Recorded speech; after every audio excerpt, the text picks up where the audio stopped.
Des missiles tirés à basse altitude, des chasseurs fondant sur leur cible à quelques mètres du sol, et une intensification visible des opérations. Les avions d'attaque Su-25 russes sont de retour en première ligne. Dans la zone sud du front, les forces aérospatiales russes viennent de mener une série de frappes ciblées contre des positions ukrainiennes.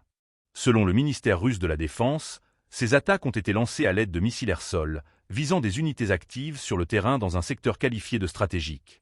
N'oubliez pas de vous abonner pour ne rien manquer de nos prochaines analyses et partagez votre avis en commentaire. Pensez-vous que cette intensification change la donne sur le terrain? Ces frappes s'inscrivent dans une série d'opérations de soutien aérien direct destinées à ralentir les avancées ukrainiennes et à fragiliser leurs lignes de défense. Les images diffusées montrent des appareils décollant à l'aube, survolant des terrains arides avant de lancer leurs projectiles avec précision. L'objectif affiché: désorganiser les dispositifs ennemis, frapper des concentrations de troupes, des dépôts logistiques ou encore des installations de commandement dissimulées. La zone ciblée fait partie du front sud, où l'armée ukrainienne tente régulièrement de percer les lignes fortifiées.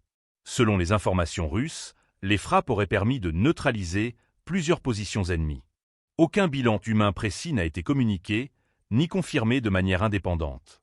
Mais ces opérations aériennes montrent une volonté manifeste de Moscou d'user de sa supériorité technologique et de l'effet psychologique des attaques aériennes pour contenir la pression adverse. Le Su-25, surnommé le « char volant », en raison de son blindage renforcé et de sa capacité à opérer à très basse altitude, est conçu pour appuyer les troupes au sol. Ce type d'intervention témoigne d'un retour à une doctrine plus conventionnelle, après des mois d'engagements asymétriques et d'attaques de drones.